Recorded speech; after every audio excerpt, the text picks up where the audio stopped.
A concepção que nós temos das origens é sempre uma questão de fé. Sempre. Alguns vão dizer, o criacionismo, a visão que vê Deus como criador, se baseia na fé. Mas o evolucionismo e a teoria da explosão se baseia na ciência. Isso é uma imensa piada. Isso é uma imensa estupidez, sem tamanho, desmedida. Não há como medir o tamanho dessa estupidez, não tem jeito. Por quê? Muito simples.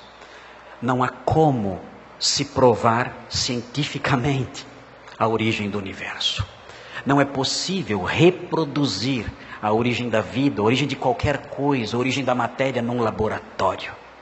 Sempre, sempre, sempre, quando alguém fala sobre as origens, seja de que perspectiva for, sempre será uma questão de fé.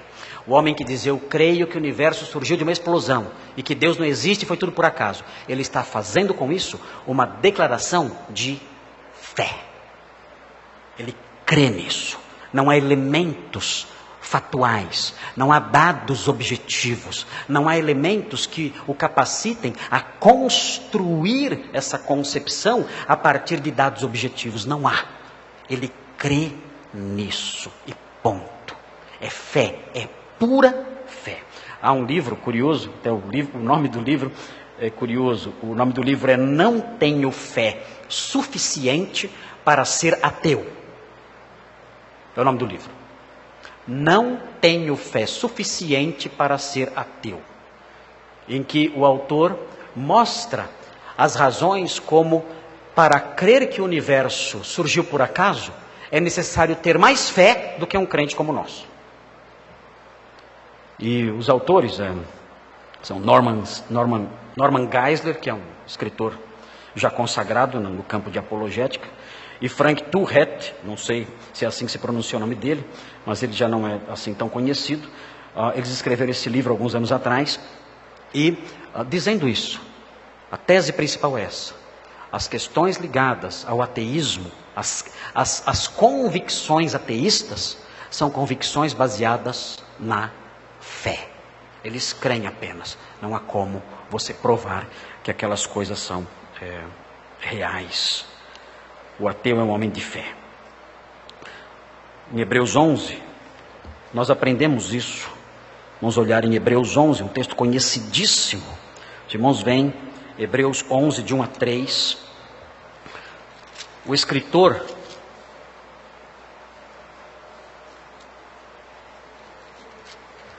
diz o seguinte: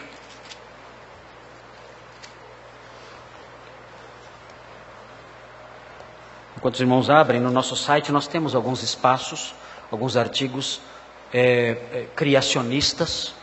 Os jovens podem ler esses artigos.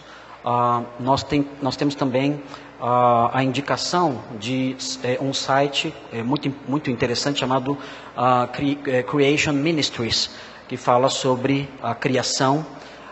São reportagens, entrevistas, são pesquisas muito interessantes sobre o criacionismo e o confronto do criacionismo com o ateísmo evolucionista. Os irmãos podem acessar esses sites e se informar e se aperfeiçoar no conhecimento dessas coisas, especialmente os jovens estão aqui. Ray Comfort. Ele tem inclusive uma entrevista que ele faz com professores ateus nas universidades americanas. Os irmãos vão ficar impressionados com o modo como ele deixa os professores ateus, homens de alto nível intelectual, PhDs, simplesmente perdidos com as perguntas que ele faz. Ele pergunta, me dê uma prova objetiva da evolução. Algo que eu não tenha que aceitar pela fé. E esses professores ficam totalmente desconcertados, sem ter nenhuma resposta. Eles falam, há milhares, diga uma. São várias, diga uma só. Não tem muitas, diga uma. E nada vem, nada. Então, os irmãos poderão conhecer isso através do acesso a esse site, Creation Ministries, Ray Comfort. Ele é muito inteligente, muito perspicaz. Os irmãos vão gostar muito dos vídeos dele, são até engraçados. Eu, quando assisto, dou muita risada, porque acho muito engraçado. Ele é uma figura engraçada também. Os irmãos vão gostar do Ray Comfort. Hebreus 11, de 1 a 3. O texto diz assim: ora, a fé é a certeza de coisas que se esperam, a convicção de fatos que se não veem. Pois pela fé os antigos obtiveram bom testemunho. E aí vem o versículo 3. Pela fé entendemos que foi o universo formado pela palavra de Deus. Vejam, pela fé nós entendemos isso. Não temos como verificar. Não temos como ir lá e olhar. Não temos como reproduzir isso e ver se isso aconteceu mesmo. Não temos. Nós aceitamos isso pela fé. Da mesma forma que os ateus aceitam, que surgiu por acaso, também pela fé. E o texto prossegue dizendo: de maneira que o visível veio a existir das coisas que não aparecem, a criação ex nihilo.